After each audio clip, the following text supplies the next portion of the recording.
एक मृत्यू, एक चिठ्ठी आणि चर्चेत आलेलं नाव श्रीमान राज ठाकरे. मंगळवार 23 जुलै 1996 ची ती रात्र पुण्याच्या अल्का टाकीज चौकात ब्रेकन एरो नावाचा इंग्लिश मूवी चालू होता. सिनेमा संपला आणि त्याच सोबत त्याच्या खिशात एक चिठ्ठी होती की मी आत्महत्या करतोय आणि ते का करतोय ही माझ्या वकिलांना माहिती आहे. प्रकरण शीला किनी राज ठाकरेंवरती थेट आरोप करतात, कारण की प्रकरण असं होतं, रमेश किनी हे मुंबईतील माटुंगा येथील भंडारकर रोडवरतील लक्ष्मी निवास या नावाच्या बिल्डिंग मध्ये राहत होते. लक्ष्मी निवास नावाच्या बिल्डिंगचे मालक लक्ष्मीकांत शहा, त्यांचा मुलगा सुमन शाह हे होते.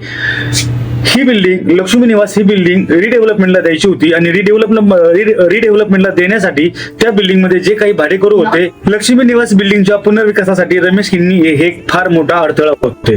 बाकी भाडेकरू त्यांना बिल्डिंग खाली करून देत होते, पण रमेश किनी काही बिल्डिंग त्यांची जागा काही खाली करून देत नव्हते. यांचा मुलगा सुमन शाह आणि त्यांचा मित्र आशुतोष राणे यांची आणि राज ठाकरेंची चांगलीच गट्टी होती. शीला किनी असा आरोप करतात की रमेश किनी यांच्यावरती सुमन शाह आणि आशुतोष राणे यांनी दबाव टाकला. या दबावापोटी त्यांनी 22 जुलै 1996 ला रमेश किनींना सामनाच्या कार्यालयामध्ये भेटायला बोलवलं. सामनाच्या कार्यालयामध्ये भेटायला गेलेला माणूस तो घरी आलाच नाही. तो घरी आला, त्याचा थेट मृतदेह, आणि राज ठाकरेंवरती याचे आरोप झाले की रमेश किनी यांनी आयुष्यात कधीच एकही इंग्लिश मूवी पाहिला नाही, तर अल्का टॉकीज मध्ये पोहोचले कसे काय.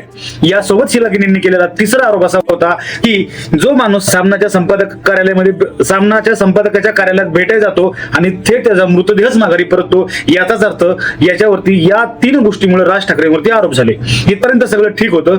तसेच राज ठाकरे यांच्या विरुद्ध थेट पुरावे मिळाले नाहीत, त्यामुळे सीबीआयने त्यांना क्लीन चिट दिली आणि 9 ऑगस्ट 2002 ला राज ठाकरेंचीही निर्दोष पुराव्याअभावी निर्दोष मुक्तता केली. या प्रकरणानंतर 16 मार्च रमेश किनीच्या पत्नी शीला किनी 16 मार्च 2011 ला त्यांच्या मुंबईमध्येच हृदयविकाराने त्यांचाही मृत्यू झाला आणि त्यांच्यानंतर रमेश किनींचा मुलगा बाहेर देशामध्ये लंडन मध्ये जाऊन स्थित झाला.